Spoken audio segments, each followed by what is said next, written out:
माणूस बनवण्याच्या प्रक्रियेमध्ये योगदान दिलं ते तथागत बुद्धांपासून ते विश्वरत्न महामानव डॉक्टर बाबासाहेब आंबेडकर यांच्यापर्यंतच्या सगळ्या महामानवांना महानायकांना या ठिकाणी विनम्र असं अभिवादन करतो। या विचारपीठावर अनुसूचित जाती उपवर्गीकरण विरोधामध्ये 27 तारखेला सोलापूरला जो मोर्चा होणार आहे त्या मोर्चाच्या नियोजन बैठकीचे अध्यक्ष आणि ज्यांच्या बोटाला धरून या सामाजिक चळवळीमध्ये माझ्यासारखे असंख्य कार्यकर्ते आले ते माझे मार्गदर्शक नागेशदादा, त्याचसोबत या विचारपीठावर सोलापूरवरून आलेले या आंबेडकरी विचारांची बुलंद तोफ आयुष्यमान गायकवाड साहेब आणि त्यांचे सगळे सहकारी आणि आपण जमलेले सर्व भीमसैनिक। 2014 मध्ये सुप्रीम कोर्टानं अनुसूचित जातीच्या आरक्षणाच्या संदर्भामध्ये एक निरीक्षण नोंदवलं आणि त्यांनी असं सांगितलं की अनुसूचित जातीमधल्या ज्या अनेक जाती आहेत, देशभरामध्ये अनुसूचित जातीचं आरक्षण जे आहे ते 13% आहे। साधारणपणे 1300 जातींचा समावेश या अनुसूचित जातींमध्ये संपूर्ण देशभरातून केला जातो आणि महाराष्ट्रामध्ये त्या जातींची संख्या मला वाटतं 59 आहे। आणि असं असताना सुप्रीम कोर्टाने सांगितलं की अनुसूचित जातीच्या आरक्षणाचा फायदा काही जातींना मिळत नाही,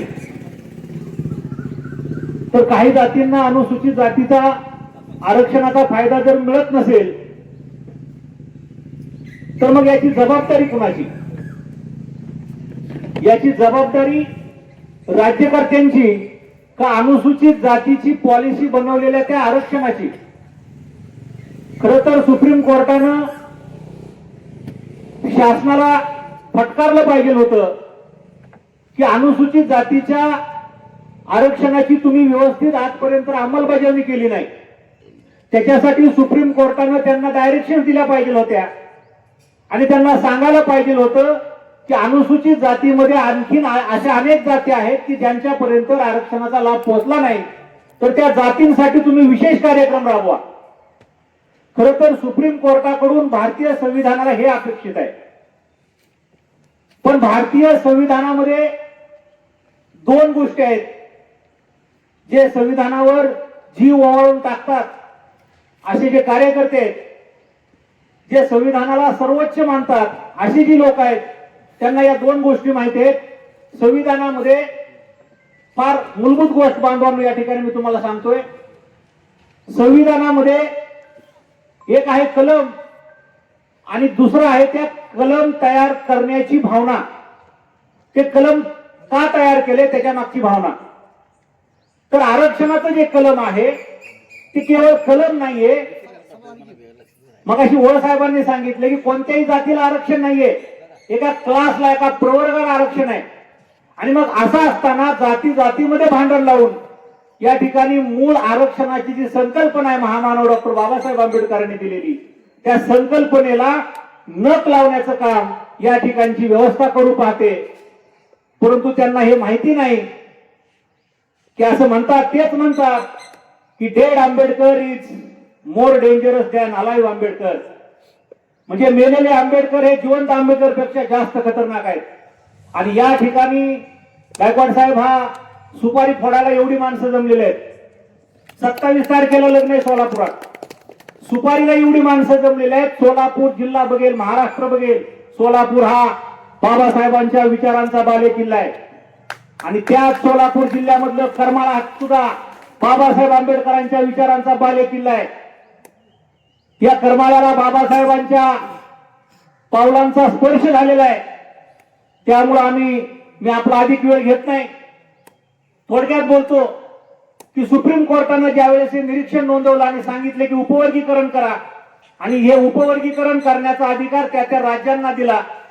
खरं तर भारतीय संविधानामध्ये शेड्यूल कास्टच्या आरक्षणाच्या संदर्भामध्ये जे काही अधिकार आहेत ते अधिकार केवळ आणि केवळ फक्त केंद्र सरकारचे आहेत।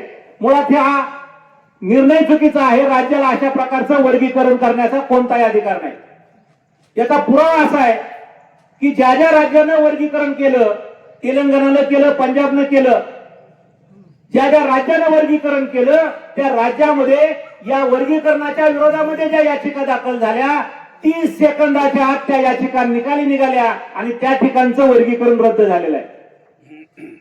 त्यामुळं महाराष्ट्रामध्ये सुद्धा त्यांना माहिती आहे की याचिका 10 मिनिटाच्या 30 सेकंदाच्या आत निकाली निघणार आहे. मग तुम्ही म्हणाल हे कशासाठी चाललंय, तर हे फक्त आणि फक्त अनुसूचित जातीमधल्या 2 जातींमध्ये भांडण लावण्यासाठी चाललेलं आहे.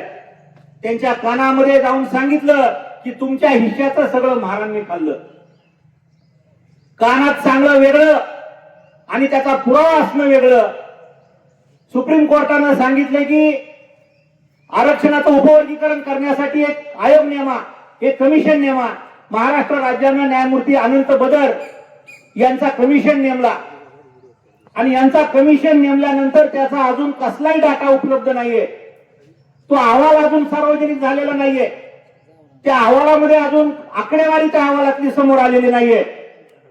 आणि मग असं असताना हा आरक्षणाचा उपवर्गीकरण कशासाठी करायचंय, तर याच्या मागचा त्यांचा अजेंडा स्पष्ट आहे. मग असे आमचे बंधू देवा लोंढे यांनी सांगितलं की ओबीसी मध्ये आणि मराठ्यांमध्ये भांडण लावलं, इतर अनेक जातींमध्ये भांडण लावलं. तोच फॉर्म्युला या ठिकाणी आहे. एससी मधल्या 2 जातींमध्ये भांडण लावलं आणि ती भांडण लावल्यानंतर जो मिळून समाज आरक्षणाच्या बचावासाठी या ठिकाणी लढत होता, ती ताकद कुठेतरी त्यांना खिळखिळी करायची, हा त्याच्या मागचा सगळ्यात मोठा त्यांचा हेतू आहे. सुप्रीम कोर्टाचं मुख्यमंत्री सारखं सारखं सांगतायत की सुप्रीम कोर्टानं आम्हाला सांगितले, सुप्रीम कोर्टानं आम्हाला सांगितले. पण सुप्रीम कोर्टानं काय सांगितले हे सांगत नाहीत. सुप्रीम कोर्टानं त्यांना सांगितलं, राज्य सरकारला गाईडलाईन दिलेले आहेत. सुप्रीम कोर्ट म्हणतंय तुम्ही अशा प्रकारे करू शकता, तुम्ही अशा प्रकारे करू शकता. करू शकता वेगळं आणि कराच वेगळं. सुप्रीम कोर्टानं ऑर्डर दिलेली नाहीये, तुम्ही अशा प्रकारे करू शकता. मग राज्य सरकार ऍफिडेव्हिट सादर करू शकते सुप्रीम कोर्टामध्ये आणि राज्य सरकार ऍफिडेव्हिट सादर करून सुप्रीम कोर्टाला सांगू शकते की तुमचं जे मार्गदर्शक तत्व आहे ते आम्हाला मान्य नाहीये, आम्ही ते करू शकत नाही, तुमच्यावर अजिबात कंटेम्प्ट लागणार नाही.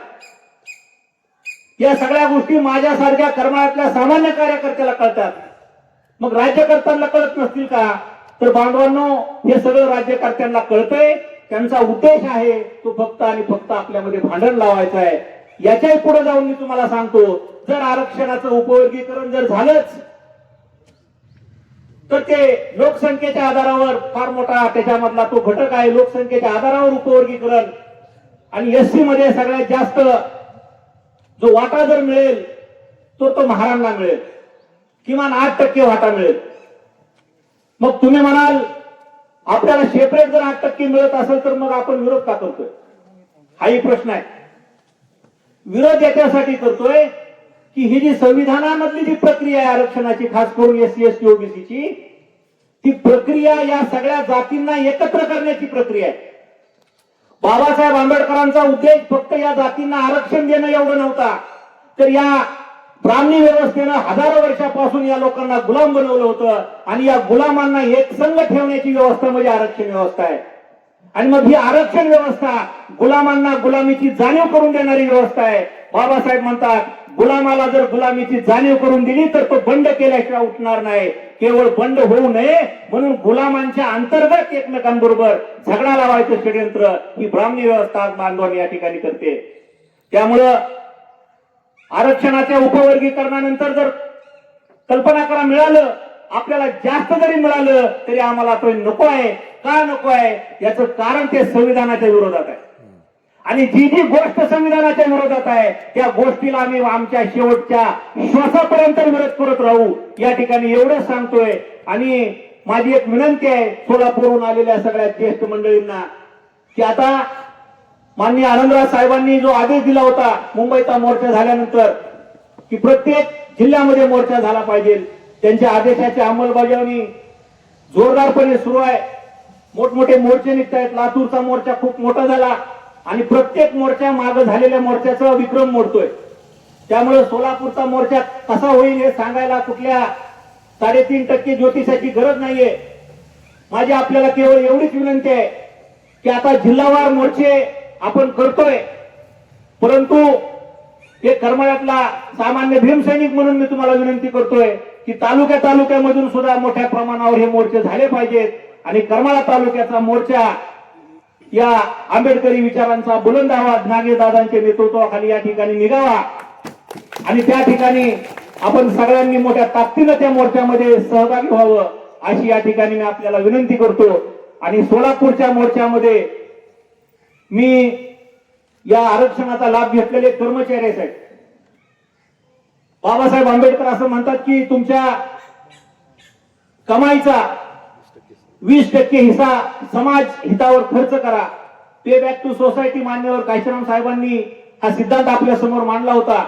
त्यामुळं या मोर्चासाठी माझ्या वतीनं मला जे काही शक्य होईल, माझ्यावर जी काही जबाबदारी नागेदादा टाकतील ती जबाबदारी मी तन मन धनाने या ठिकाणी स्वीकारतो आणि आपला अधिक वेळ घेत नाही. आपलं मार्गदर्शन या ठिकाणी खूप मोलाचं आहे.